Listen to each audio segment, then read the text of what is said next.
at any one particular individual in Pike County because I don't really know, who might have been behind it, and they would probably claim it was just a mistake if a mistake were made. But among the facts and evidence, I do this only with a great deal of regret, and I have not given up the fight. I renew my demand that Attorney General Bill Baxley investigate this whole sordid mess, and I am further calling upon the United States Justice Department to investigate this obvious election fraud. The practical roadblocks are these. First, in order to mount a challenge, it would have been extremely expensive for me, at a time, of course, when my campaign treasury, at least, is not in such good shape. The $5,000 bond was only a minimum, and that would have been eaten up by Democratic Party expenses regardless of whether I'd won the contest challenge. But there would have been additional party expenses which could have been assessed against me as a result of this challenge. And then I would have had to pay a significant fee to my own counsel and to investigators to pursue this thing. Financially, it was a bad thing to do. Secondly, the 10-day notice requirement to all opponents would have put the earliest hearing date to Thursday, September the 21st, less than a week before the election. In fact, only 2 days really to have heard the thing before the weekend before the election. Many of my opponents were willing to waive this 10-day notice requirement, but the Democratic Party informed me last night that Charlie Graddick would not waive it. Obviously, he was afraid, in my opinion, to face me on September the 26th. It is the people of Alabama, in my opinion, who are really the losers in this case. They have been denied their democratic choice. In my opinion, our system of government has failed us. I am now convinced more than ever that I am the victim of election fraud.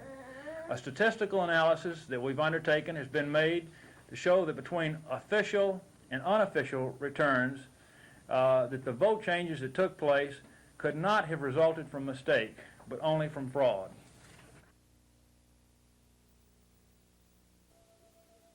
For what he did for himself in connection with the judicial article in the pension, if he could do that for all of us, which of course he couldn't, but if he could, someday, if I live long enough, I'll get that there's one big difference. I'm paying for it. Howell Heflin and the likes of him are part of the problem. Walter Flowers is part of the solution. What do you think causes higher taxes? Not additional taxes voted by Congress, but inflation. Who do you think causes and promotes overspending and irresponsible social programs? This causes inflation.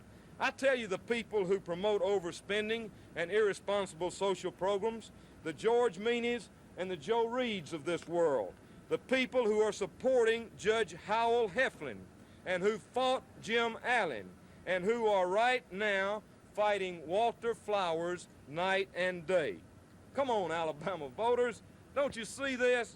Don't you see that the great deceiver first laid the liberal vote aside, he put it in his pocket, or he got put in their pocket, and then he attempted to deceive you about his opponent, Walter Flowers, so he could get the conservative, straight-thinking Alabama vote.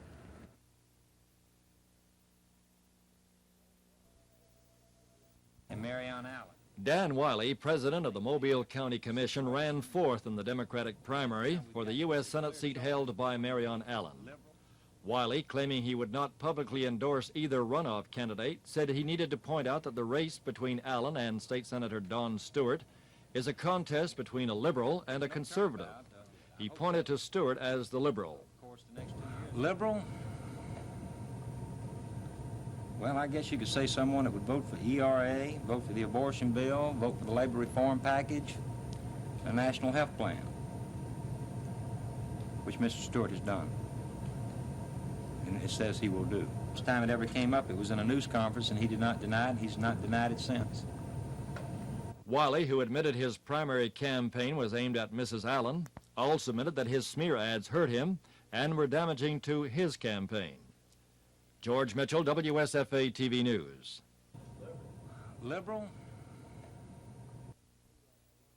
Now, I'm also asking that the mayor, along with the representatives of the city council, the county commission, and the chamber of commerce, that if they give us this meeting to go to Washington to meet with Hamilton Jordan and the Secretary of Defense in regards to saving Maxwell Air Force Base.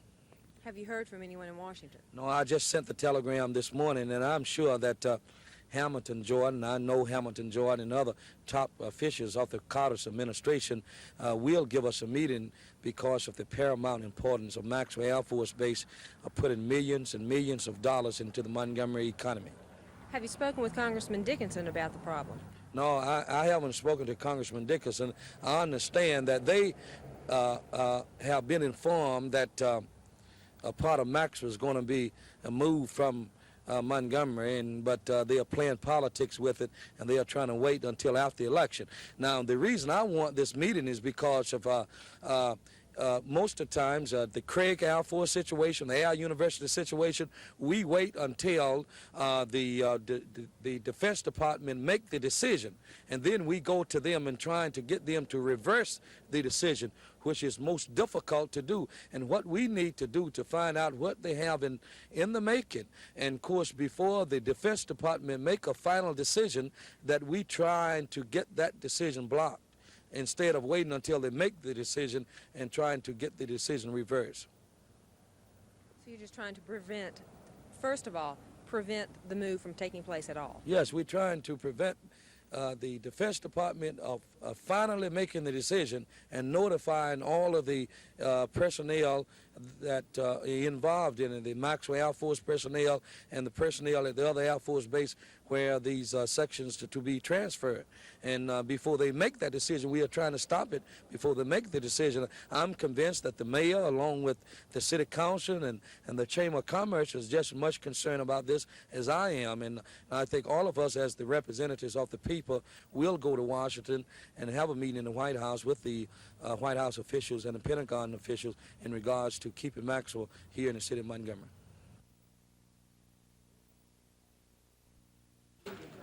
Bill Baxley filed his listing of expenditures with the Secretary of State's office, showing he received $720,448.02 in contributions and spent $697,838 up to the September 5th primary.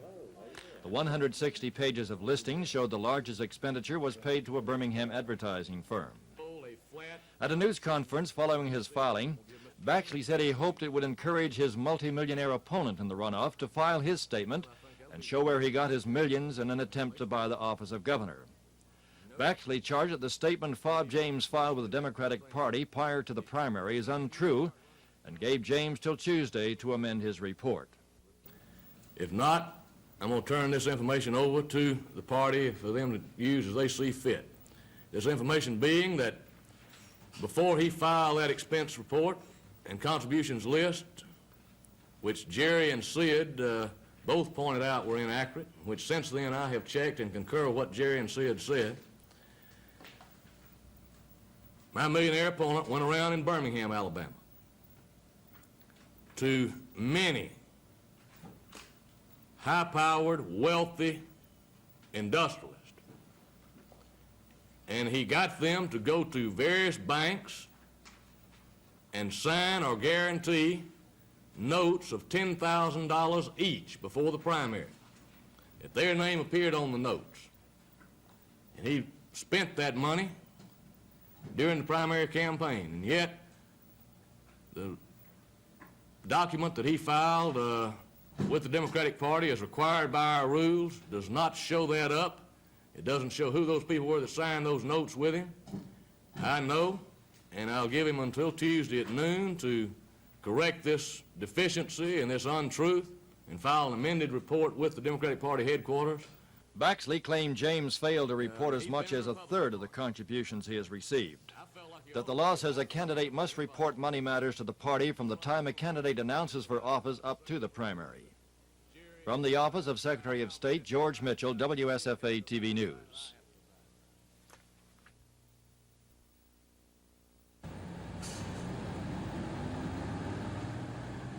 Until 1974, Montgomery's transit system was privately owned and operated, and it was in trouble. The company was losing money, the bus fleet was in disrepair, and during that summer, striking bus drivers crippled the operation. It was under these circumstances that the city took over ownership of the bus lines and contracted its operation to a management firm. The manager of the transit system now sees public transportation as another public service offered by the city. Still, The Montgomery Area Transit System is not a money-making operation. The transit industry is a labor-intensive business. 70% of your costs is eaten up by the wages you pay in both the operator and the maintenance cost.